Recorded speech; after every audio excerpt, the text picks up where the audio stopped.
न्याय महामार्तंड वाक केशरी आद्य स्तुतिकार आचार्य भगवन समंत भद्र स्वामी जी द्वारा रचित रत्नकरण श्रावकाचार एक ऐसा ग्रंथ जो श्रावकाचार साहित्य का प्रतिनिधि ग्रंथ है।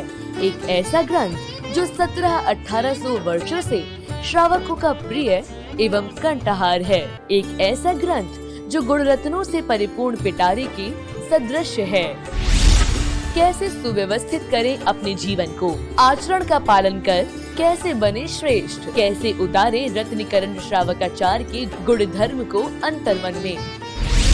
आइए हम और आप श्रवण करें परम पूज्य गणाचार्य श्री 108 विराग सागर जी गुरुदेव की प्रथम गणिनी शिष्या पूज्य श्रमणी गणिनी आर्यिका श्री 105 विशाश्री गुरुमा के मुखारविंद से दिव्य देशना को।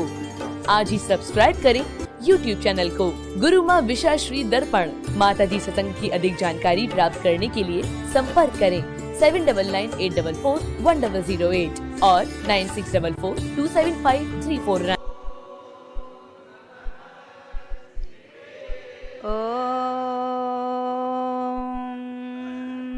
नमः सिद्धेभ्यः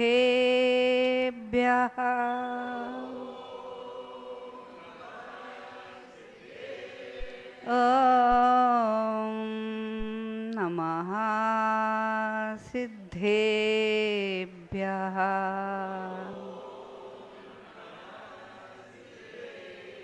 श्रीमत् परम गंभीर शाद्वद मोघलांशनम जिया त्रैलोक्यनाथस्य शासनं जिन शासनं शासनं जिन शासनं शासनं जिन शासनं रमो अरिहन्ताणं नमो सिद्धाणं नमो आयर्याणं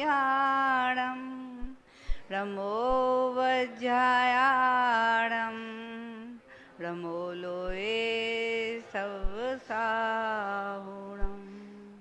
नमः श्रीवर्धमानाय निर्धूर्तकलिलात्मने सालोकानां त्रिलोकानां यद्विद्यादर्पणायते यद्विद्यादर्पणायते।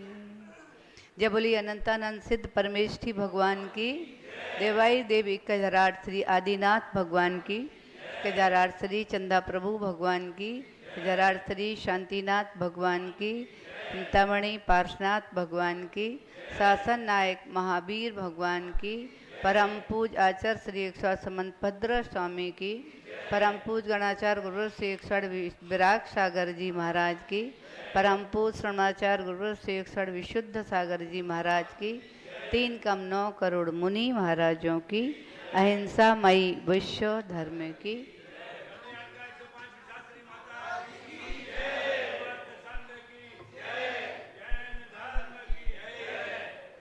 वर्तमान शासन नायक वर्धमान स्वामी के शासन में शांतनाथ भगवान के चरणों में हम सभी विराज कर उनकी पावन अमृतमयी वाणी का रसपान कर रहे हैं। जिन वाणी जगत कल्याणी है, जन जन को आनंद और मंगल देने वाली है, ऐसी माँ जिन वाणी का जो अपनी कर्णांजलि से पान करके और अपने हृदय आसन पर विराजमान करता है, माँ जिनवाणी उसे 3 लोक के शिखर पर विराजमान करती है। ऐसा माँ जिनवाणी का हम सभी के ऊपर परम उपकार है। आचार्य भगवान समंतभद्र स्वामी जिनवाणी के माध्यम से हम सभी को, मुझे लगता है उन्होंने तो संकल्प ही कर लिया है कि तुम्हें सम्यक दर्शन प्राप्त करा के ही रहेंगे। अब तुम्हारा संकल्प है कि नहीं, ये अपने अंदर देखो। उन्होंने तो संकल्प कर लिया कि मैं सबको सम्यक दर्शन प्राप्त करा के ही रहूंगा, इसलिए एक श्लोक में नहीं 2 श्लोक में लगातार, आज नंबर है 30वें नंबर श्लोक का, वो सम्यक दर्शन के बारे में ही बार बार कह रहे हैं। और स्वाभाविक है, किसी चर्चा को बार बार सुनते सुनते, किसी उपदेश को बार बार सुनते सुनते वो हमारी धारणा में आ जाता है और वह फिर आपके लिए ऐसा लगता है कि ये हमारी वस्तु है। और इसीलिए मुझे लगता है कि आपके अंदर वो ऐसा सब बार बार सम्यक दर्शन की चर्चा करके आपके अंदर ऐसे प्रवेश कराना चाहते हैं जैसे आप समझो ये मेरी आत्मा का ही गुण है और मुझे अपने अंदर से इसको प्रकट करना है, लेकिन प्रकट मुझे करना है। उसकी विद्या वो बता रहे हैं कि इसको आप कैसे प्रकट करें। कितने सारे आवरण इसके ऊपर पड़े हुए हैं। एक सम्यक दर्शन के ऊपर किसके आवरण पड़े हैं? मिथ्यात्व के आवरण पड़े हैं। वे आवरण इतने मोटे हो गए हैं कि सहजता से नहीं निकाले जा सकते, हटाए जा सकते। इसलिए बार बार वो फिर से वही चर्चा। आप लोगों को ऐसा नहीं लग रहा कि रोज रोज वही चर्चा चल रही है? लेकिन रोज रोज भोजन करते हो कि नहीं करते, फिर भी पेट नहीं भरता। इसीलिए जो सम्यक दृष्टि जीव होता है वह उस व्यक्ति का, उस श्रावक का सम्यक दर्शन की चर्चा से भी मन नहीं भरता है। क्यों नहीं भरता? उसको पता है ये ही हमारा रत्न है, हमारी विद्या यही है, हमारा आचरण भी यही है, हमारा जीवन की बहुमूल्य वस्तु यदि है हमारी तो यही है। मिथ्यात्व, ध्यान रखना, मिथ्यात्व के साथ रहना, मिथ्यात्व के साथ जीना, मिथ्यात्व को अपने जीवन में उतार लेना, मिथ्यात्व की चर्चा करना, मिथ्यात्व को अपना मानना, ये समझ लेना ये हमारे जीवन को, जो हमें एक मनुष्य भव का वैभव और जिन धर्म हमें प्राप्त हुआ है, इससे हमको दूरियों की ओर ले जा रहा है, इससे हमें दूर करता जा रहा है ये मिथ्यात्व। लेकिन आचार्य भगवान समंत भद्र स्वामी अपनी इतनी करुणा बरसा रहे हैं कि मैं लगता है यदि हम आचार्य भगवान समंत भद्र स्वामी को बार बार सुनेंगे, उन्होंने ऐसा नहीं सोचा रत्नकर्ण साहब का आचार्य की लिखा है, आप स्वयंभू स्रोत बृहद पढ़ेंगे उसमें आचार्य भगवान समंत भद्र स्वामी ही दिखाई पड़ते हैं। और आत्ममीमांसा आदि ऐसे ग्रंथ पढ़ेंगे न्याय के, उसमें भी वो लिखता है कि हमारे सामने समंत भद्र स्वामी विराजमान है। वो हर अपने जो उन्होंने रचनाएं की हैं, लिपिबद्ध किया जो भी, उसमें मुझे लगता है वे सम्यक दर्शन को लेकर के ही चल रहे। सत्य देव कौन है, सच्चे गुरु कौन है, सच्चे शास्त्र कौन है, हर बार वो अपने काव्य के माध्यम से, पद्य के माध्यम से, श्लोक के माध्यम से, अपनी हर रचना के माध्यम से हमको यही बताना चाहते हैं कि वास्तविक हमें अपने जीवन को भगवंत बनाने के लिए यदि सम्यक दर्शन को नहीं पहचान पाया तो फिर सारा यह जीवन हमारा निरर्थक हो जाएगा। इसको पाना, ध्यान रखना, इसको जानना आवश्यक है। इसलिए वो ये कहना चाह रहे हैं कि इसको पहचानने के लिए हमें सच्चे देव को पहचानना होगा, सच्चे गुरु को पहचानना होगा, सच्चे शास्त्र को पहचानना होगा। ये चर्चा हमारी आपसे बहुत दिनों से चल रही है, हो चुकी है, तो सभी ने जान लिया सच्चे देव, सच्चे शास्त्र, सच्चे गुरु कौन होते हैं और कैसे होते हैं, इनकी कैसे विनय की जाती है, कैसे इनकी आराधना भक्ति आदि की जाती है। इसके माध्यम से ये हमने पिछले श्लोकों के माध्यम से हमने सारी चर्चाएं समझ ली हैं, क्योंकि वो 25 दोषों को हमसे दूर करने के लिए बार बार यही चर्चा कर रहे हैं। आज फिर एक बार परीक्षा ले रहे हैं या पुनः समझा रहे हैं कि तुमने अपनी कितनी तैयारी की है। इसलिए जब वो हमें 25 दोषों के बारे में बता चुके, सच्चे देव शास्त्र गुरु के बारे में बता चुके, 8 अंगों के बारे में बता चुके, बताया कि नहीं, सब कुछ बता दिया। आज वो पुनः अपनी चर्चा इस सम्यक दर्शन के माध्यम से ही कहना चाह रहे हैं कि जो कुछ लोग फिर भी ब्रह्म में रहते हैं, सर्वधर्म सम्मेलन, सब धर्म समान है, ऐसी चर्चाएं करते हैं कि नहीं? अपने जैनी लोग करते हैं, और लोग करें तो कोई बात नहीं, लेकिन जैन होकर करते सर्वधर्म, सब धर्म एक समान है। ओहो, मुझे लगता है जो ऐसा मानता है तो उसने तो अपने हृदय रूपी बगीचे में कल्प वृक्ष की जगह धतूरे के वृक्षों का बीजारोपण कर दिया, और उसने मुझे लगता है अपने जीवन में हाथी बेच करके और गधे को खरीद लिया। क्योंकि जो कह रहे हैं सब धर्म एक समान है, इस बात को गहराई से आपने इतने दिनों में समझा कि नहीं समझा? सब धर्म एक समान क्या हुए हैं क्या? धर्म एक ही सनातन है, सर्वधर्म थे ही नहीं पहले। ये हुंडा सर्पणी का प्रभाव है कि मारीच के जीव ने, भगवान महावीर के जीव ने मारीच की पर्याय में 363 मतों को अपनी पुष्टि के लिए, अपने स्वार्थ के लिए फैला दिए थे, वो आज तक चले आ रहे हैं। वो मारीच का जीव भगवान बन गया, यानी स्वयं भगवान महावीर बनकर के उन्होंने नहीं मिटा पाए, तो फिर आज अब कौन इनको मिटा सकता है? मुझे लगता है इस कलयुग में अंतिम समय तक ये 363 मत चलेंगे ही, इनको कोई नहीं मिटा पाए। साथ तीर्थंकर नहीं मिटा पाए, तो फिर आज कौन मिटा सकता है?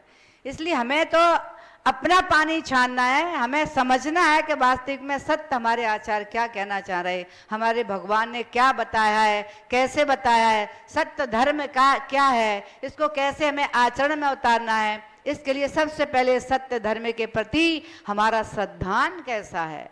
इसलिए श्रद्धान की चर्चा बार बार कर रही है कि भाई 363 मतों में बहुत सारे उनके अनुयायी थे, कि बहुत सारे आप नाम भी सुनते होंगे, वैशेषिक, नैयायिक, मीमांसक, बौद्ध आदि और भी अनेक मतावलंबी हैं।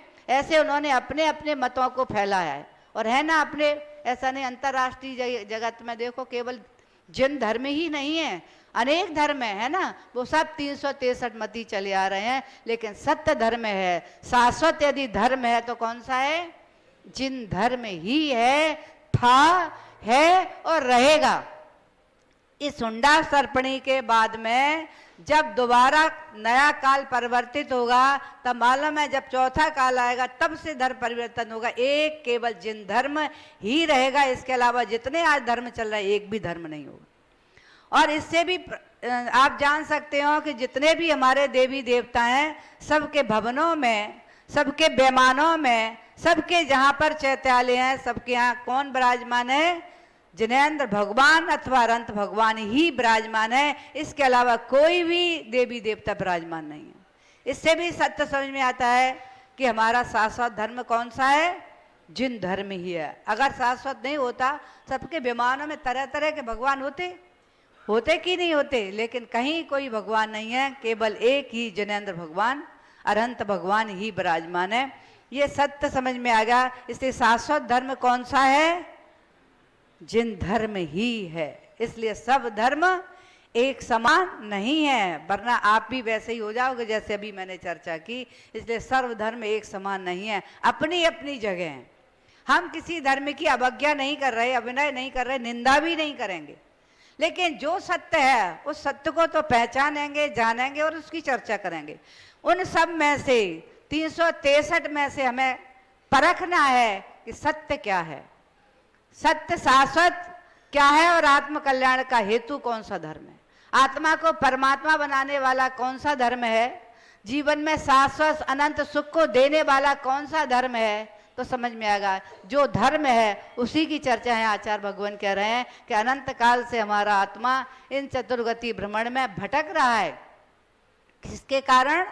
इस मिथ्यात्व के कारण भटक रहा है। उस मिथ्यात्व को छोड़े बिना, हटाए बिना सम्यक दर्शन प्रकट नहीं होगा। इसलिए उसको समझने के लिए आचार्य समंतबद्ध स्वामी ने आज जो श्लोक कहा उसमें कहना चाह रहे हैं कि सम्यक दृष्टि जो होता है वो ऐसे कुदेव, कुगुरु, कुशास्त्र आदि को, ऐसे लोगों को ना नमस्कार करता है, ना विनय करता है, और ना उनके रचे बताए हुए धर्म पर वो चलता है। तो इसके माध्यम से कह रहे भयासा स्नेह लोभाच कुदेवागम लिंगनाम प्रणामम विनयम चैव न कुर्यम शुद्ध दृष्टया। आचार्य भगवान समंतबद्ध स्वामी इस 30वें नंबर के श्लोक के माध्यम से ये कहना चाह रहे हैं, भय, आशा, स्नेह, लोभ, कोई भी जो सम्यक दृष्टि होता है भय के वशीभूत होकर के किसी को नमस्कार नहीं करता। लेकिन आप विचार करना, भय के वशीभूत होकर के लोग क्या क्या काम नहीं करते। कोई भय, किसी ने कह दिया ऐसा होने वाला है, अगर ऐसा काम नहीं, वैसे पहले बहुत फैलता थी ऐसी चर्चा, अब तो मुझे नहीं मालूम कि हर जब पर्युषण पर समाप्त होता था तो एक नया चर्चा नई निकलती थी। कभी निकलता था कि इतने पेड़े खाएं अथवा खिलाएं और उसके लिए ऐसा रोग फैलने वाला नहीं होगा। कभी निकलता था कि जलेबियां खाएं उससे ऐसा रोग नहीं होगा। मैं तो सुनती रहती, लेकिन मैंने बहुत दिनों से नहीं सुना या चर्चा नहीं आई। अब कितना होता है क्या होता है, ऐसी चर्चाएं पहले बहुत आती थी। इस देवी देवता को पूजन करना आवश्यक है, इसको दान देना आवश्यक है, इसको इतने लोगों को 11 लोगों को 25 लोगों को 27 लोगों को ये वस्तु बांटना आवश्यक है, अगर नहीं करोगे तो इससे ये घटना घट जाएगी। सुहाग की वस्तु इतने लोगों को बांटना आवश्यक है, नहीं दोगे तो पति का मरण हो जाएगा। ऐसी बहुत सारी ये सब कुवृत्तियां जो होती थी, इन्हें लोग खूब स्वीकार करके और वही काम करते थे। लेकिन यहाँ ये कह रहे भय से भी कितना भय हो सकता है, ज्यादा से ज्यादा जीवन का घात हो सकता है, मरण हो सकता है, इससे बड़ा तो कोई भय होता नहीं है। तो आचार्य भगवान कह रहे हैं जो सम्यक दृष्टि होता है उसको कितना भी भय दिया जाए, चाहे उसे जान से मार भी दिया जाए, लेकिन फिर भी वह कुगुरु कुसात कुदेवो आदि को ना विनय करता है और ना उनकी को नमस्कार करता है किसी भी प्रकार के भय से। जब टोडरमल जी के साथ में एक बार ऐसी घटना घट गई थी, किसी द्रोह में धर्म द्रोह का उनके ऊपर आरोप लगा दिया गया। ऐसे थे नहीं, लेकिन झूठे लोगों ने उनसे ईर्ष्यावश ऐसा आरोप लगा दिया और ऐसा आरोप से राजा ने भी इसका निराकरण नहीं किया और उनको मृत्यु दंड दे दिया। अब उन्होंने भी सोचा भाई सारे लोग इसी राजा के साथ हैं, सारे मंत्री अन्य लोग, मेरी कौन सुनेगा, इसलिए उन्होंने उसका निराकरण करने का भी नहीं सोचा। उन्होंने पुष्टि भी अपनी की नहीं करवाई, उन्होंने सोचा जो है ठीक है, लेकिन उन्होंने गलत को स्वीकार नहीं किया, ये गलत है गलत है गलत ही है। उनके लिए राजा ने दंड दे दिया। कौन सा दंड दे दिया? मृत्यु दंड में हाथी के पांव से कुचलवा करके मरवाने का। अब लोग फिर भी कहने लगे कि ये तोडरमल जी राजा की बात मान लें, राजा जैसा कहा है वैसा ही मान लें, गलती को स्वीकार कर। बोले गलती की ही नहीं है मैंने, मैं क्यों स्वीकार करूं, मुझे मर जाना मैं कोई बात नहीं, मेरी आयु तो जब पूरी होगी तो मरना ही पड़ेगा, आज नहीं तो कल, कल नहीं तो परसों मरना ही है, लेकिन मैं गलत की पुष्टि नहीं करूंगा। और उनके लिए सोचो, ऐसे धर्मात्मा के लिए हाथी को जब भेजा गया उन्हें कुचलने के लिए, तो हाथी भी बार बार उनकी ओर देख रहा था। जबरदस्ती जब महावत उसको वो लगाता था अंकुश, तो हाथी कदम बढ़ा के फिर पीछे कर लेता था। फिर महावत बहुत उसे दंडित कर रहा था अंकुश से। आपने शायद अपनी आंखों से नहीं देखा होगा, अंकुश से हाथी को कितना कष्ट दिया जाता है पता है। एक एक फीट गहरा घाव कर देते हैं, और इतना बड़ा बड़ा घाव, ऐसा 3-3, 4-4 फीट चौड़ा, वो इंच सॉरी, और 6 इंच से करीब 1 फीट गहरा, ऐसे घाव में जो अपना वो अंकुश लगा करके हिलाते हैं तो हाथी तड़प जाता है। उसकी तड़पन से हाथी बार बार अपने पैर को उठाता था और पीछे लौटा देता था। यानी हाथी का भाव नहीं था कि ये सज्जन व्यक्ति है, धर्मात्मा है, और इसके लिए झूठा आरोप लगा करके मृत्युदंड दिया जा रहा है। लेकिन उसके लिए बार बार उसके द्वारा, महावत के द्वारा बार बार अंकुश से इतना प्रताड़ना की, इतनी प्रताड़ना करी, और बार बार कहा, हाथी को कहता भी जा रहा था तुझे ये कार्य करना ही पड़ेगा। तो हाथी को मजबूरी में, और फिर तब भी नहीं रखा, तब तोडरमल जी स्वयं उस हाथी से बोले, गजराज आप चिंता क्यों करते हो, मेरी मृत्यु तो आज नहीं तो कल होना, लेकिन सत्य के साथ मैं मरूंगा, इसलिए आप चिंता नहीं करो, आप तो अपना कार्य करो।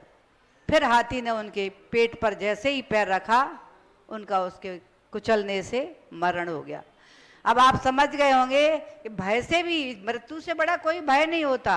भय तो साथ हैं, लेकिन हम आपके बारे को इन भयों के बारे में सब डिटेल बता चुके हैं, इसलिए सबसे बड़ा भय मृत्यु का ही होता है मुझे लगता है। लेकिन मृत्यु के भय से भी वे तोडरमल जी भयभीत नहीं हुए। ये लक्षण किसका है? सम्यक दृष्टि का लक्षण है। गलत को स्वीकार नहीं करेंगे, चाहे हमारा प्राणांत ही क्यों ना हो जाए। तो क्या करें? भय से, भय आशा से भी कि मुझे इससे कुछ प्राप्ति होगी, ऐसा करने से हमें कुछ प्राप्त होगा, आशा से भी वह सम्यक दृष्टि जो होता है, आशा से भी किसी को नमस्कार आदि नहीं करता। और कह रहे हैं इसमें स्नेह के वशीभूत होकर भी, किसी के प्रति स्नेह है, राग है, अपने परिवार के प्रति, बच्चों के प्रति, तो कहते हैं ना उस देवी देवता के पास चले जा, पूजन करे आ, ये रोग ठीक हो जाएगा। बहुत सारी ऐसी किंवदंतियां का और ऐसी बहुत सारी चर्चाएं मिलती हैं कि ऐसा कार्य कर लो, इससे ये रोग ठीक हो जाएगा। किसी से जब रोग ठीक नहीं हो तो कहते हैं देवी देवता के मनाने से हो जाएगा। कोई कहता है ये देवी देवता का प्रकोप हो गया है। ऐसा ही होता है ना, पहले जो चेचक वगैरह निकलती थी तो कहते हैं देवी का प्रकोप है, देवी को पूजने जाओ। तो बहुत सारे लोग शीतला माता जी के लिए पूजने जाते थे, लेकिन मुझे लगता है अब शायद समझदार हो गए लोग, ऐसा अब तो नहीं करते होंगे। लेकिन पहले जो समझदार नहीं थे, पढ़े लिखे भी नहीं थे, इतना जानते नहीं थे, साधुओं का आवागमन भी उतना नहीं होता था, तो इसको लोग नहीं पहचान पाते थे, जैसा जो कह देता था वैसा ही करने लगते थे। किसके वशीभूत करते थे ऐसा? अपने परिवार के प्रति स्नेह राग के वशीभूत होकर के कुदेवों आदि को भी पूजने लगते थे। लेकिन सम्यक दृष्टि, कुछ भी हो जाए, परिवार नष्ट हो जाए, चाहे मैं स्वयं नष्ट हो जाऊं, किसी के प्रति कितना भी राग हो, स्नेह हो, लेकिन उसके प्रति भी वह ऐसा कार्य नहीं करता था जो उसके सम्यक दर्शन में दोष लगे। क्योंकि यहाँ इन्होंने विशेषता कह दी है। कैसा सम्यक दर्शन? शुद्ध सम्यक दृष्टि। केवल सम्यक दृष्टि शब्द नहीं कहा यहाँ आचार्य भगवान ने, उसके साथ में शुद्ध लगा दिया है। शुद्ध का तात्पर्य जो 25 दोष होते हैं ना, उन दोषों से रहित। 25 दोष आपको बता चुके, मालूम है कि नहीं किसी को? 8 शंका आदि दोष, 8 मद, कितने हो गए? 16, 6 अनायतन और 3 मूढ़ता। टोटल कर लो कितने हो गए ये सब? 25। ऐसे 25 दोषों से रहित जो सम्यक दर्शन होता है उसे कहते हैं शुद्ध सम्यक दर्शन। तो आचार्य भगवान समंतवत स्वामी भी यहाँ अंत में यही कह रहे हैं, शुद्ध दृष्टया, शुद्ध सम्यक दृष्टि जो होता है वह ऐसे कुदेव को, धर्म को, गुरुओं के लिए ना तो नमस्कार करता है और ना उनको विनय करता है। कितना भी उनके लिए कुछ भी बना रहे, चाहे किसी उनको लालच दिए, भय कह दिया, भया भय से, स्नेह से, लोभ आदि से भी और लालच आदि से भी, लोभ और लालच देने पर भी वह भयभीत नहीं होता है। रावण ने बाली को बहुत लोभ लालच दिया और भय भी दिया। रावण ने बाली के पिता जो थे, उनके सूर्यराज जो थे, उनके लिए उसने मित्र बनकर के और उन्हें किष्किंधा का राज दिलवाया था। उनके साथ में युद्ध करके, उनको युद्ध में उस राज जितवा करके और बाली के पिताजी को किष्किंधा का राज सौंप दिया था। तो एक एहसान था किसके ऊपर? ये रावण मानता था ये मैंने इनके ऊपर बहुत बड़ा एहसान किया है, अब तो मैं जैसा कहूँगा बाली वैसा ही करेगा। क्योंकि पिताजी की मृत्यु हो चुकी थी, आयु के समान जैसी भी हो, उनकी मृत्यु हो गई थी, तो बाली उनका पुत्र था। तो उन्होंने सोचा ये तो मेरी आज्ञा को मानेगा ही, क्योंकि मैंने इसके पिता को राज दिलवाया है और इसकी तरफ से मैंने अपनी सैन्य बल भेजकर मैंने स्वयं जाकर के इसको विजय प्राप्त कराई। तो वही बात राजा ने बाली के पास सूचना भेजी अपने दूतों के माध्यम से कि तुम्हारे पिता को मैंने किष्किंधा का राज जितवा करके प्राप्त कराया था, वहां का राज उन्हें सौंप कर राज गद्दी, राज सिंहासन पे उनको मैंने विराजमान किया था। इसलिए बाली से कहना कि तुम मेरे मित्र हो, तुम्हारे पिता मेरे मित्र थे, अब तुम भी मेरे मित्र हो, इसलिए मैं तुम्हें बहुत चाहता हूं। लालच दिया, लोभ भी दिया, मैं तुम्हें बहुत चाहता हूं, इसलिए तुम्हारी बहन उसकी मेरे साथ शादी कर दो। अब बाली ने कहा उस पिताजी को राज जितवाया और आज मैं अपनी बहन की तुम्हारे साथ शादी कर दूं, क्यों करूं? मैं क्यों करूं? मैं तो उसके योग जो देखूंगा और उसके साथ शादी करूं, तुम्हारे साथ क्यों करूं? तो जो दूत आए थे तो उसने कहा, दूसरी बात और कही कि तुम मुझे प्रणाम करो, नमस्कार करो, मेरे अधीन रहो। तब भी बाली ने कहा मैं तुमको प्रणाम क्यों करूं, तुम्हारे अधीन क्यों रहूं, मैं तो मेरा राज्य, मैं राज करता हूं।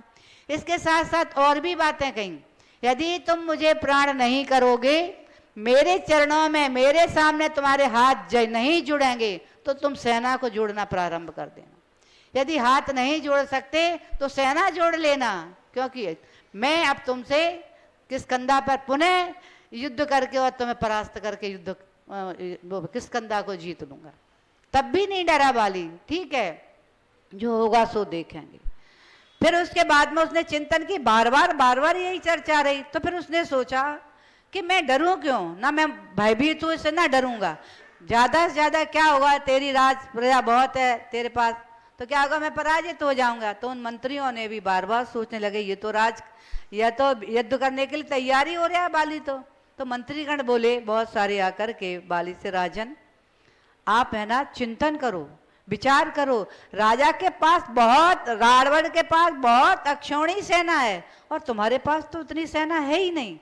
फिर युद्ध करके तुम्हारा जो कुछ भी सैन्य बल है, नागरिकें बेसाम मरण को प्राप्त हो जाएंगी। कितनी हिंसा होगी, कितने लोग मरेंगे, उसके बाद में भी तुम्हें पराजय ही प्राप्त करना पड़ेगी। तब बाली कहता है अपने मंत्रियों से, मंत्रियों तुम क्या समझते हो, रावण को बहुत शक्तिशाली समझते हो। रावण को हराना तो मेरे बाएं हाथ का खेल है। मैं अपने बाएं हाथ से ही रावण को पराजित करके और सारे उसके सैन्य बल को धूल चटा दूंगा।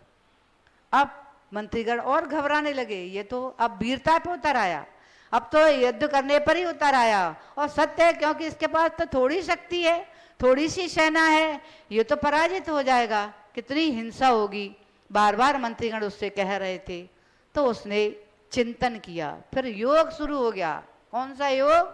आत्मा का योग शुरू हो गया कि मेरे निमित्त से मैं विजय प्राप्त करूं या ना करूं, लेकिन मेरे निमित्त से कितने सारे हमारे नागरिक इस युद्ध में मारे जाएंगे, कितनी बालाएं विधवा हो जाएंगी, कितनी माताएं बिना पुत्र के हो जाएंगी। ये सारा चिंतन गहराई से किया और फिर बाली ने सोचा, इससे तो अच्छा है कि मैं ही इसके चरणों में क्यों झुकूं, मैं तो भगवान जिनेंद्र के चरणों में झुकूंगा। और मैं उनके चरणों में ही नहीं झुकूंगा, उनके जो पद पर, जिस रास्ते पर भगवान चल के वे भगवान बने हैं, मैं तो उसी पथ पर चल के उनके चरणों को मैं मस्तक झुका करके और उन्हीं जैसा बनने का पुरुषार्थ करूंगा। क्योंकि ये सब तो झूठी माया है। हम विजय प्राप्त भी कर लेंगे तो कितने दिन के लिए, आयु कितनी होगी उतने दिन के लिए, फिर ये सब तो छूटना ही है। इसलिए मैं तो आज ही सारे राजा का, राज आदि का सबका त्याग करता हूँ। और उन्होंने फिर क्या किया, सारे वस्त्राभूषण का त्याग करके और बाली ने दीक्षा लेकर के और साधना के पथ पर उतर गए। और साधना के करने के लिए कहाँ पहुँच गया बाली? साधु बन करके कैलाश पर्वत पर साधना करने लगे। कैलाश पर्वत पर वे ध्यान कर रहे थे। अचानक रावण अपने विमान में अपनी पत्नी के साथ वहां से गुजर रहा था और जैसे ही नीचे बाली के ऊपर उनका विमान पहुंचा कि रुक गया, ठहर गया, आगे बढ़ा ही नहीं। ऐसे कोई धर्मात्मा जब साधना में होते हैं ना तो विमान रुक जाया करते, वैसे ही रावण का विमान रुक गया। रावण ने देखा नीचे जैसी, अरे ये तो मेरा शत्रु है और इसने मेरे विमान को कील दिया। क्रोध में आकर के नीचे उतर करके आ गया और उसने सोचा, इस पर्वत पे ये बैठा हुआ है, ये साधना मंत्र तंत्र कर रहा है, इसने मेरे विमान को कील दिया है, अब मैं इसको देखता हूं। और पहुंच गया कैलाश पर्वत की जड़ में, जड़ माने मूल में, और जाकर के उसने कैलाश पर्वत को उठाने का पुरुषार्थ किया। जैसे ही उठाने का प्रयास किया कि कैलाश पर्वत कंपायमान हुआ, बाली उस पर साधनारत था। जान लिया बदी ज्ञान से, ये तो वही रावण है जिसने मुझे धमकी दी थी इसके गुलाम बनने की, और इसी का बदला लेने के लिए लगता है ये आज यहाँ पर आया है। जैसे ही बाली ने अपने अंगूठे से कैलाश पर्वत से टच किया कि कैलाश पर्वत दब गया और रावण उसके नीचे था। रावण जैसे ही दबने लगा, जोर जोर से चिल्लाने लगा, और वही अकेला नहीं, उसके साथ उसकी पत्नी वगैरह लोग जो थे वे भी जोर जोर से चिल्लाने लगे, प्रार्थना करने लगे बाली के चरणों में। सभी लोग रोने लगे, उसकी पत्नियां, लोग जो थे वो भी अपने उससे बार बार प्रार्थना करने लगे। तब बाली ने अपने अंगूठे को ढीला किया और रावण समझ गया कि ये कितना शक्तिशाली है। जब शक्ति को पहचान लिया रावण ने, फिर रावण सब उसकी पत्नियां चरणों में आकर के नतमस्तक हो गए बाली के, और रावण भी बार बार स्तुति कर रहा था बाली की। स्तुति करते करते वहां उसने जाकर जो कैलाश पर्वत के ऊपर सुंदर सुंदर 72 जनालय जो भरतेश ने निर्माण जिनका कराया था, ऐसे सुंदर 72 जनालयों की वंदना की और वहां पर भक्ति की, बाली की स्तुति, भक्ति की, 72 जनालय की स्तुति की। भक्ति करते करते ऐसा लीन हो गया रावण वहां पर कि उसने जब भक्ति में अपनी वीणा का तान छेड़ रहा था और ऐसा लीन भक्ति में होगा, अचानक वीणा का तार टूट गया और उसने अपनी भुजा में से नस को निकाला, नस को खींच करके और वीणा में तार की जगह उसको बांध दिया। फिर वह वही भक्ति करने लगा। उसकी भक्ति से भवनवासी देव नागेंद्र आदि प्रभावित हो गए और धरणेंद्र वहां से आकर के उसकी भक्ति से वशीभूत होकर कैलाश पर्वत पर आ गए। रावण को देखते हैं, प्रशंसा करने लगे रावण की, कि रावण को प्रशंसा करते हुए कह रहे थे, वे धरणेंद्र कि तुमने जो भक्ति, ऐसी भक्ति की है, तुम्हारी भक्ति प्रशंसनीय है, मैं बहुत प्रसन्न हूँ। अन्य भी और देवी देव वगैरह आ गए, भवनवासी सब इसकी रावण की प्रशंसा करने लगे और प्रशंसा करते करते बार बार धरणेंद्र कह रहे थे कि मैं तुझे वरदान देने आया हूँ, तुम मांगो, तुम्हें क्या चाहिए वही मैं दूंगा।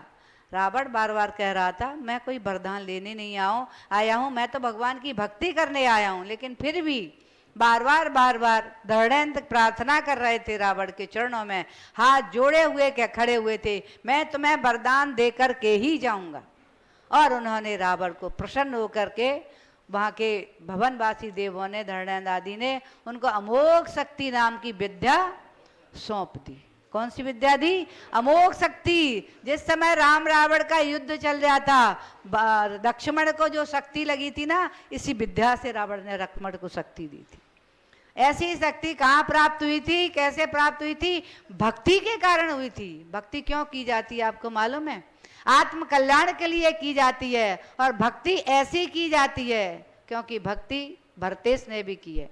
और भी आप देखते हो, आज भी आप भक्ति करते हो, कभी कल्पद्रुम विधान के माध्यम से, कभी सर्पोद्र विधान के माध्यम से, कभी सिद्धचक्र विधान के माध्यम से, अनेक अनेक विधान है, उसके माध्यम से आप महाअर्चना करते हो। और अकेले करते हो क्या?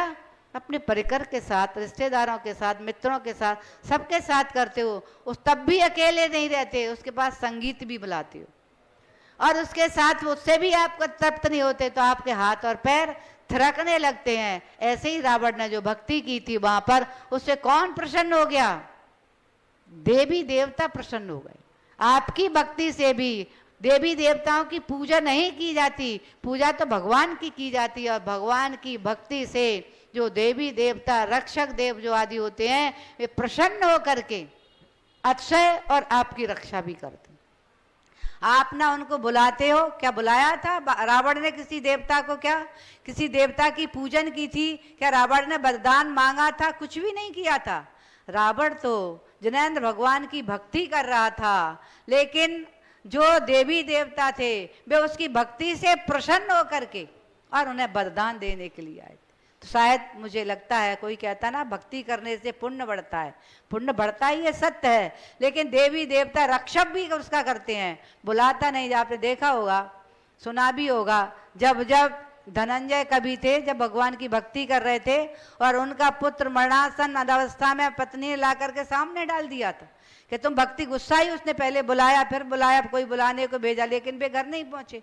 तो माँ पत्नी को भी गुस्सा आ गया कि बेटे की स्थिति ये होगी, मरणासन हो गया, मरने वाला है, अंतिम प्राण मुझे लगता है विसर्जन होने वाला है। और पिता को चिंता ही नहीं है, तो वो रुदन करती हुई आकर के और वहीं भगवान के चरणों में पति के सामने बेटे को छोड़ दिया कि तुम भक्ति करते हो, करते रहो, ये तुम्हारा पुत्र पड़ा है। लेकिन धनंजय ने एक बार पुत्र की ओर नहीं देखा, भगवान को ही निहारता रहा और भक्ति करता रहा। ऐसी अटूट भक्ति की कि विशापार स्त्रोत की रचना हो गई, और रचना हो गई तो वहां किसने जिंदा कर दिया? देव प्रसन्न हो गए और उसके बालक को जीवित कर दिया। शायद आप सोच रहे होंगे कि भाई धनंजय कभी ने किसी देवता को बुलाया होगा।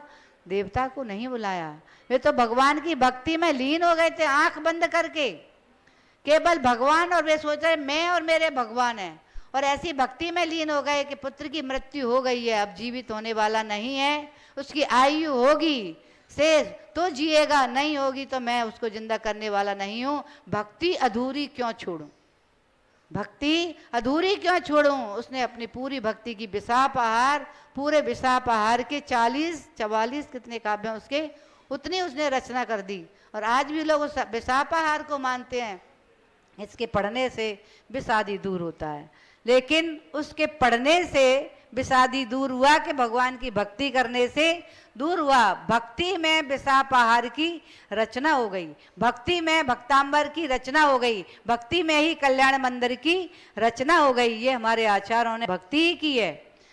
समंतबद्ध स्वामी ने बंधन छूटने के लिए भक्ति नहीं की, कुमुदचंद आचार्य थे, उनके पूर्व भी ऐसे ही संकट आया था, संकट को दूर करने के लिए भक्ति नहीं की, उन्हें तो अपने आत्म कल्याण के लिए, परमात्मा के प्रति जो उनको भक्ति जागृत हो गई थी, उन भावों से भक्ति की थी, इसलिए नहीं की थी कि मेरे बंधन छूट जाए।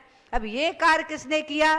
निश्चित ही मुझे लगता है जो भगवान के भक्त होंगे ना, क्योंकि वे भी भगवान के भक्त हैं, हम भी भगवान के भक्त हैं, तो भक्त ने भक्ति की रक्षा कर दी होगी और वे बंधन छूट गए। ऐसे ही यहाँ पर जो भक्ति कर रहा था रावण, और भक्त भगवान के भक्त, क्योंकि जो धर्मेंद्र हैं वो भी किसके भक्त हैं?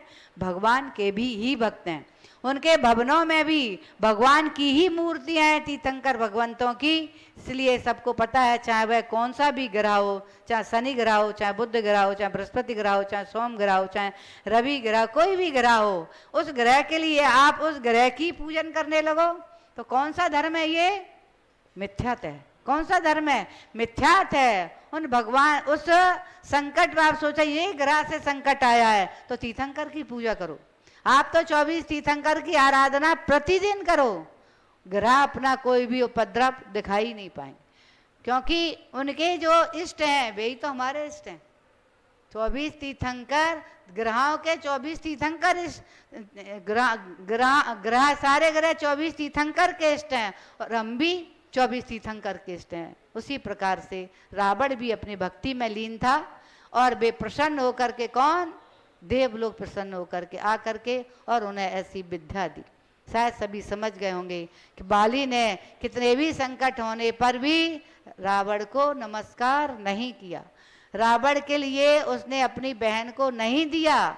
उसने कहा मैं क्यों झुकूं, क्यों दबूं, मैं तो तुझसे झुकने की अपेक्षा तो मैं 3 लोग के चरणों में झुकूंगा, तुझे हाथ जोड़ने की अपेक्षा मैं 3 लोग के चरणों में हाथ जोड़ूंगा, इन हाथों से अभिषेक करूंगा, इन हाथों से पूजन आदि करूंगा, वंदना करूंगा, इस मस्तिष्क को तेरे चरणों में क्यों झुकाऊं, मैं 3 लोग के चरणों में झुकाऊंगा। ऐसा ही सत्य समझ करके, चिंतन करके बाली को बैराग होकर के वे अपनी साधना में लीन हो गए, और उनकी साधना से रावण को सत्य समझ में आ गया कि मैं बहुत अपने शाली को शक्तिशाली मानता था ना, मैं तो इस पर्वत को ध्वस्त करने की भावना से मैंने उठाया था। अगर बाली, अब कभी आपका चिंतन ये भी आ सकता है वे ध्यान में बैठे थे, उनको अंगूठा दबाने की क्या आवश्यकता थी? अपनी सुरक्षा के लिए नहीं किया ये उन्होंने तो जो 72 सुंदर सुंदर मणियों रत्नों के जिनालय थे और 500 धनुष की काया वाले भगवान विराजमान थे वहां, उनकी रक्षा, उनकी सुरक्षा के लिए बाली ने इतना सा ही कार्य किया था कि अंगूठे को छुआ दिया था केवल कैलाश पर्वत से, और उसके छुआने से ही जो रावण को पता चला सत्य क्या होता है, रावण का अहंकार चूर चूर हो गया और वह आकर के फिर बाली के चरणों में नतमस्तक हो गया। और उसके बाद में भगवान की उसने अटूट भक्ति की, उस भक्ति से देवताओं ने प्रसन्न होकर के उसको ये विद्या दी। तो ध्यान रखना, बाली झुका नहीं, किससे? ना भय से, ना लोभ से, ना लालच से। उसने कितना लोभ दिया मालूम है रावण ने? मैं तुझे जो कहूंगा वो दूंगा, मैं तुझे और बड़ा राजा बनाऊंगा, बहुत सारी तुझे वस्तुएं ऐसी दूंगा कि तेरे लिए, तेरे जीवन को सुरक्षित करने वाली होंगी। लेकिन किसी से भी ना लोभ से झुका, ना लालच से झुका, ना बहुत बड़ा राजा बनाएगा इससे झुका, या बहुत सारी सामग्री ये मुझे देगा इससे झुका, बहुत सारे अस्त्र शस्त्र और अपनी सैन्य बल मुझे देगा, इस लोभ से भी बाली झुका नहीं उसके चरणों में। क्योंकि ये लक्षण किसका बताया मैंने? यहाँ आचार्य उनका भय आशा स्नेह लोभाच कुदेवागम लिंगनम आदि ऐसे लोगों के लिए, चाहे वे कुदेव हों चाहे, क्योंकि उसने विशेषता कही थी कि मेरे को आकर के प्रणाम करो और मेरे अधीनस्थ हो जाओ। तो उसने कहा मैं इसको प्रणाम क्यों करूं, इसके अधीन क्यों रहूं, मेरा तो राज्य है, मैं उसके अधीन, मैं उसमें रहूंगा, और फिर मैं यदि इसके अधीन रह कह तो मैं तो भगवान के अधीन में रहूंगा, भगवान के चरणों में रहूंगा। इसलिए उसने अपने स्वाभिमान कहो, अहंकार नहीं, स्वाभिमान कहो, धर्म को कहो, उसने झुकने नहीं दिया। सम्यक दृष्टि की जो संकल्प होता है वो ऐसा ही होता है। एक बार की घटना थी कि राजदूत, भारत का राजदूत, भारत का कर्मचारी अथवा राजदूत बहुत अच्छा कार्य करता था, राजा के इशारे पर चलता था। राजा ने उसके जब वृद्धावस्था उसकी आ रही थी तो उसके लिए जैसे रिटायरमेंट देते ना, ऐसे ही राजा ने उसके सम्मान में उसको अपनी पगड़ी उतार करके पहना दी, पगड़ी उतार के पहना दी। बहुत बड़ी चीज है, राजा अपनी पगड़ी किसी को भेंट कर दे। सारा सम्मान, चाहे रत्नों के हार भेंट करे, चाहे जवाहरात हीरे के हार भेंट करे, उनसे कहीं भी बहुत श्रेष्ठ है पगड़ी को भेंट करना। राजा ने उसको पगड़ी भेंट कर दी। इसके बाद में राजा, बहुत दूसरे राजा ने अपने दूतों को उसको बुलाने के लिए भेजा, इसलिए कि ये भारत का वृद्ध मंत्री है और इसके पास तो बहुत सारे अनुभव होंगे और मेरे पास इसको, उनके अनुभवों को मैं जानूंगा, पूछूंगा, तो मैं उसको हमारे पास लेकर गया। वो जब गया उस राज्य में जैसे ही पहुंचा राज दरबार में, उसने अपनी पगड़ी उतार ली हाथ में। लेकिन उस दरबार का नियम था, जो भी आता था सिर ढक कर के ही राजा को प्रणाम करता था। और वो पहुंचा, उसने पगड़ी को नीचे उतारा और राजा को प्रणाम किया। अब राजा ने इस दृश्य को देखा, और भी लोग देख रहे थे, ऐसा क्यों किया इसने। तो राजा को क्रोध भी आ गया और क्रोध में राजा को गुस्सा भी भड़का। तो राजा ने ऐसा उसके सभी के सामने, और सभी को जो राजा के परिकर में बैठे हुए थे उस राज दरबार में, भाई स्वाभाविक है उनको सबको गुस्सा है कि राजा के यहाँ का नियम है कि राजा के दरबार में जो राजा के पास आता है उनको मस्तक झुकाता है तो सिर ढक कर के ही झुकाता है, और इसने तो राजा का अभिनय कर दिया, पगड़ी को हाथ में उतार करके और मस्तक झुका रहा है। फिर राजा ने और कर्मचारियों ने उससे सबसे पहले यही प्रश्न किया कि तुझे शर्म नहीं आती, तू राज दरबार में आया है और राजा को नमस्कार करने के पहले तूने पगड़ी उतार ली, इससे तूने राजा का बहुत बड़ा अपमान किया है। उसने दोनों हाथ जोड़ लिए और राजा के चरणों में कहा, राजन मैं क्षमा मांगता हूँ, मैंने धृष्टता की है, ये सत्य है, लेकिन मैंने पगड़ी इसलिए उतारी है राजन कि ये पगड़ी भारत के बादशाह की पगड़ी है।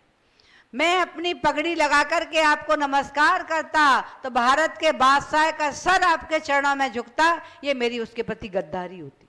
इसलिए मैंने पगड़ी को उतारा कि मैं अपने भारत के बादशाह को आपके चरणों में नहीं झुका सकता, मैं झुक सकता हूँ लेकिन अपने बादशाह को आपके चरणों में नहीं झुका सकता, इसलिए मैंने पगड़ी उतारी थी। सभी लोग इस चर्चा को सुन करके आश्चर्यचकित हो गए। मैं भी आपसे यही कहना चाहता हूँ, कहती हूँ कि आपके ऊपर किसकी पगड़ी लगी है? भगवान महावीर की दी हुई पगड़ी। ये ध्वजा आपके पास है जिन धर्म की, उस ध्वजा को अगर आपने झुका दिया मिथ्यात्व में तो समझ लेना किसका अपमान किया आपने? भगवान महावीर का अथवा 24 तीर्थंकरों का आपने अपमान और अभिनय कर दी। क्योंकि भगवान महावीर ने जो संदेश दिए हैं वही भगवान आदिनाथ ने दिए हैं। क्या क्या संदेश दिए सबको मालूम है। हमको कैसे जीना चाहिए, कैसे चलना चाहिए, कैसा खाना चाहिए, कहाँ बैठना चाहिए, क्या देखना चाहिए, सब है ना। कौन सा व्यापार करना चाहिए, जीवन को अपने को आजीविका कैसी करना चाहिए, सब कुछ भगवान के संदेशों में 24 तीर्थंकरों ने आपको संदेश दिया है। ऐसी धर्म की पगड़ी आपके ऊपर लगी है क्योंकि आप कौन कहलाते हो? आप जैन कहलाते हो। आप जैन कहलाते हो, दिगंबर कहलाते हो, तो आपके ऊपर दिगंबर की भी पगड़ी लगी हुई है। अगर आप सच्चे देव को मानते हो तभी आप दिगंबर हो कि नहीं? ऐसे जिनेंद्र भगवान को मान रहे हो, उनके आगम को मान रहे हो, उनके लघुनंदन दिगंबर साधुओं को मान रहे हो, तभी तो आप जैन हो। तो आपके ऊपर जैन की पगड़ी लगी हुई है ना। और इस पगड़ी को लगा करके आप होटलों में रात्रि भोजन कर रहे हो, ऐसा अवक्ष भक्षण कर रहे हो तो आपको, मुझे लगता है आपसे ज़्यादा समझदार तो वह राजा का रिटायरमेंट हुआ दूत था, कर्मचारी था, जिसने अपने राजा का सम्मान का ध्यान रखा। वो चाहता तो सोच लेता मैं तो रिटायर हो गया हूँ और ओवर अगर कहीं काम मिल जाएगा तो अच्छा है, तो मैं उसकी लिए झुक जाऊं। सत्य बात है कि नहीं? उसने रिटायर होने के बाद मैं भी अपने राजा का सम्मान किया। तुम तो रिटायर नहीं हो, तुम तो जैन लिख रहे हो ना, रिटायर नहीं हो, जैन लिख रहे हो, जय बोल रहे हैं भगवान महावीर की, पूजन भी कर रहे हो, अभिषेक भी कर रहे हो, और उसके साथ में उनकी पगड़ी लगा करके, समझ गए ना आप, होटलों में जा करके, जहाँ भी आप कहीं घूमने जाते हो, कहीं जाते हो, बड़े शान से, अगर कोई भी कहे ऐसी वस्तु जैन है, बोले अपना बाहर तो सब चलता है। यही तो कहते हैं ना, बाहर की छूट है, बाहर तो सब छूट है, हमारे चलता है। लेकिन ध्यान रखना, मैं एक बार आपसे और कह चुकी कि बाहर की छूट कभी नहीं लेना, घर की छूट ले लेना। क्योंकि घर में तो अगर अप्रभावना होगी तुम और तुम्हारे परिवार जानेगा, लेकिन बाहर जो अप्रभावना होगी पूरा भारत जानेगा। इसलिए अब ध्यान रखना है आपको कि महावीर का मैं अनुयायी हूं। यहाँ आचार्य भगवान समंत भद्र स्वामी बार बार इसीलिए कह रहे हैं, इसीलिए समझा रहे हैं कि भगवान महावीर के भक्तों, 24 तीर्थंकर के भक्तों, ध्यान रखना, भय से, आशा से, स्नेह से, लोभ में आकर के, लालच में आकर के कभी ऐसा कृत्य मत कर देना। ये उत्तमांग है तुम्हारा। चाहे कहीं मट पटक देना, श्रीफल तो नारियल है, उसे भले ही पटक देना, जगह जगह फोड़ा जाता है, रियलिटी उसमें है ही नहीं, इसलिए पहले ही ना लगा दिया। और ये रियल है तुम्हारा, ये उत्तमांग है, जो केवल सच्चे देव शास्त्र गुरु के चरणों में ही झुकता है, चाहे कहीं अदवा तदवा नहीं झुकता है। वरना गंगा गए तो गंगादास, और जमुना गए तो जमुना दास बन गए। ये किसका लक्षण है? ये मिथ्या दृष्टि का लक्षण है। यहाँ है तो यहाँ जैसा हो गया, और वहां गया था वहीं जैसे हो गए। जाते हैं ना बहुत जगह, कहीं पार्टियों में, कहीं कहीं किसी के जाते हैं तो उनके धर्म को ही मान करके करने लगे। कहीं देवी, अभी काली देवी का अभी बहुत सारे वो आएंगे ना, ये नवरात्र, बहुत सारे, मुझे लगता है, मैं तो जगह जगह देखा है, सबसे ज्यादा जैन ही मिलते हैं वहाँ। हर उनके आयोजन में भाग ले रहे हैं, खूब दान दे रहे हैं। वो दान आप जो देते हैं, यहाँ भी होता है वो दान। तो जब जगह जगह स्थापना होती है तो दान मांगते हो। मुझे लगता है सबसे ज्यादा दान जैनी ही देते हैं। अब वो काय से देते हैं? या तो भय से देते हो तुम, या अब लोभ लालच से देकर देवी देवा कहीं नुकसान, अप्रसन्न नहीं हो जाए, अथवा जो जितने भक्त हैं ये हमसे नाराज नहीं हो जाए, हमारे मित्र हमसे नाराज नहीं आए, इनके वशीभूत होकर उनके आयोजन में भाग भी लेते हो, जाते भी हो, और धन भी लुटाते हो, सब करते हो। अब आप समझ लेना, आपके ऊपर भी कौन सी पगड़ी लगी हुई है? तीर्थंकर महावीर की पगड़ी। 24 तीर्थंकरों की पगड़ी आपके मस्तिष्क पर झुकी है। उस मस्तिष्क को आपने किसके चरणों में झुका दिया? तुमसे अच्छा तो मुझे लगता है ये जो दूत था वो समझदार था। अकबर के समय की एक बात की एक घटना है। अकबर जो शिकार खेलने जंगलों में जाते राजा लोग का, तो ये ऐसे कर्मी का होते हैं, तो वो भी खेलने गए शिकार, और खेलते खेलते एक शिकार के पीछे पड़ा, तो घूमते घूमते जो उसका शिकार था वो तो इधर भागा, इधर दौड़ा, झाड़ियों में छुप गया। लेकिन राजा घूमते घूमते थक गया, गला सूख गया, चारों तरफ घूम रहा था प्यास के लिए कि कहीं पानी मिल जाए, कंठ सूखा जा रहा था। देखा उसे एक हरा भरा खेत नजर आया गन्ने का, सोचा यहाँ तो मिल सकता है। देखा एक व्यक्ति था, लेकिन वो बोला राजा साहब मेरे पास जल तो नहीं है, लेकिन आप चिंता नहीं करो, मैं आपको मीठा जल पिलाता हूँ। और उसने जल्दी जल्दी गन्ने तोड़े और उनका रस निकाल करके एक गिलास भर के राजा को दे दिया। राजा ने जैसे ही जल पिया, वो गन्ने का जूस, उसको ठंडक महसूस हुई, ऐसा लगा मेरा जीवन वापस लौट करके आ गया है। और वह प्रसन्न होकर के, तूने मेरी जान बचाई है, प्रसन्न होकर के बोला उस कृषक से, तुझे क्या चाहिए? बोला मुझे कुछ नहीं चाहिए। अच्छा हमारा तो ये खेत है, खूब देता है, हमारा परिवार का पालन पोषण अच्छे से होता है, इसलिए मुझे कुछ नहीं चाहिए। फिर भी अकबर बोला कि नहीं मैं तुम्हें लिख के देता हूँ। उसने क्या किया, वहीं एक टूटा हुआ घड़े का टुकड़ा पड़ा था, उस पर उसने अपने आंखों में से काजल निकाल करके उस पर उसके लिए लिख दिया कि मैं जब उसके लिए कि तू मेरे पास आना, मैं तुझे मुंह मांगा इनाम दूंगा। लिख करके बोला ये आप संभाल के रखना, तो उसने कहा ठीक है। बोले मुझे ज़रूरत ही नहीं है, आप लिख रहे हो तो भी बोले कभी आवश्यकता पड़ जाए तो आप आना। अब भाग्यवश उसके ऐसा ही हुआ कि अगले वर्ष बरसात ही नहीं हुई और सूखा पड़ गया, और सूखा पड़ने से उसका खेत में कोई पैदावार ही नहीं हुई। यानी सारा उसका जो बुवाई में धन खर्च किया, सिंचाई में धन खर्च किया, सारा धन तो खर्च हो गया लेकिन प्राप्त कुछ भी नहीं हुआ। अब परेशान होने के कारण राजा आज पहुंच गया किसके दरबार में, वो कृषक राजा के अकबर के दरबार में पहुंचा। बाहर से लोगों ने उससे रोकना चाहा, फिर उसने कहा नहीं, मुझे राजा ने आमंत्रित किया है, और अपना जो घड़े का टुकड़ा लिए था वो लिखा हुआ राजा के हाथ से भेज दिया। जैसे ही उसने राजा को घड़े का टुकड़ा दिखाया, खप्पड़ जैसे होता है ना, राजा ने देखकर कह दिया आने दो, और वो दरवाजे बाहर से आता हुआ जब तक राज दरबार में राजा के कक्ष में पहुंचा, राजा का समय हो गया था नमाज अदा करने का। राजा ने एक अपने सिंहासन से उतर करके भूमि पर एक सफ़ेद वस्त्र बिछाया और वह बैठ करके दोनों हाथों को फैला करके नमाज अदा करने लगा। अब वो देख रहा था, गांव का था, जानता ही नहीं था ये क्या कर रहा है, देख रहा था राजा ये कर क्या रहा है। जब राजा नमाज अदा कर चुका, अपने आसन पर बैठा, तो वह ग्रामीण कृषक बोला राजन, अभी आप जमीन पर बैठ करके ऊपर की तरफ हाथ करके मुख को ऊपर करके ऊपर क्या देख रहे थे, और हाथ क्यों फैलाए हुए थे। तो मालूम है राजा अकबर बोला कि मैं अल्लाह से राज के सभी नागरिकों के लिए दुआ मांग रहा था। अल्लाह से दुआ मांग रहे थे? हाँ, सबकी खुशहाली के लिए, सबके आनंद के लिए मैं उनसे मांगता हूँ। बोले आप उनसे मांगते हो? बोले हाँ। वो जो कृषक था उसने भी राजा से ऐसे ही कहा, अब मुझे कुछ नहीं चाहिए, और वापस जाने लगा। फिर राजा बोला अरे ये क्या करता है तू, मैंने तेरे के लिए तो बहुत मुँह मांगा इनाम रखा है, और तेरे पास बहुत बड़ा संकट आया है, तू लेकर के ही जाना। वो कृषक क्या कहता है, मुझे नहीं लेना आपसे, क्योंकि आप भी किसी से लेते हो, अब जिससे आप लेते हो ना उसी से मैं ही मांग लूँगा, मैं भी मांग लूँगा। शायद आपके समझ में आ गया होगा कि उसने भी ये कह दिया जिससे आप मांग रहे हो मैं उसी से मांग लूँगा, फिर भी आप इससे नहीं समझ पा रहे। अगर ऐसे किसी देवियों के देवताओं के पास फिर भी जाते हो तो उस कृषक से भी मुझे लगता है मूर्ख है वो, जो फिर भी जा रहा है। अब उसके पास तो सोचो घाटा लग गया था, भूखन मर रहा था, परिवार के पालन पोषण के लिए कुछ धन दौलत कुछ था ही नहीं, फिर भी उसने क्या कह दिया, भिखारी से नहीं मांगूंगा।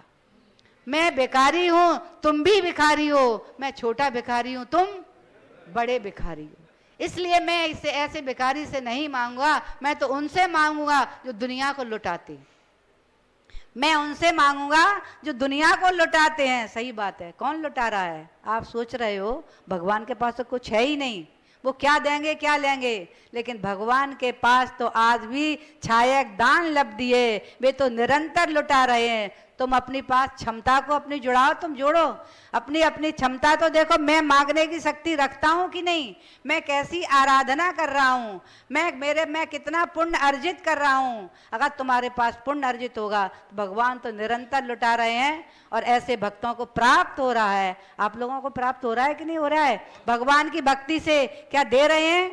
भगवान तो अपनी जगह बैठे हैं, ना देख रहे हैं, ना हाथ उठा रहे हैं, ना कुछ दे रहे हैं, लेकिन फिर भी आप उनके दर्शन करते हुए, उनकी भक्ति करते हुए, उनकी पूजन करते हुए आनंदित होते हो कि नहीं? तालियां भी बजाते हो, पैर भी थिरकने लगते हैं, मुख से भी सुंदर सुंदर स्तोत्र स्तुतियां निकलती हैं उस भक्ति के वशीभूत होकर के। जैसे रावण ने भक्ति की थी तो देव प्रसन्न होकर के उन्हें वरदान दे गए, आप भक्ति कर रहे हैं तो आपके लिए भी भाग्य प्रसन्न होकर के आपको भी धन दौलत ऐश्वर्य सब कुछ लुटा रहा है। ये किसकी कृपा बरस रही है? भगवान की भक्ति से ही उनकी कृपा बरस रही है तुम्हारे ऊपर। इसलिए ध्यान रखना, किसकी भक्ति करोगे, किसको नमस्कार करोगे, किसकी पूजन करोगे, समझ में आ गए ना? किसकी करेंगे? सच्चे देव, सच्चे शास्त्र और सच्चे गुरु की आराधना ही मैं करूँगा, चाहे मेरे लिए कितना भी कष्ट हो जाए, चाहे प्राणांति क्यों ना हो जाए, इससे बड़ा कोई दूसरा कष्ट नहीं होता है। इसलिए ध्यान रखना, चाहे घाटा लगे, चाहे नफ़ा लगे, चाहे नुकसान लगे, चाहे रोग आए, चाहे बीमारी है, कुछ भी परेशान करे कोई भी, लेकिन फिर भी तीन लोक के नाथ के चरणों के अलावा मैं कहीं भी अपने भगवान की पगड़ी को यानी मस्तिष्क को नहीं झुकाऊंगा। ऐसी भावना के साथ जय बोलिए महावीर भगवान।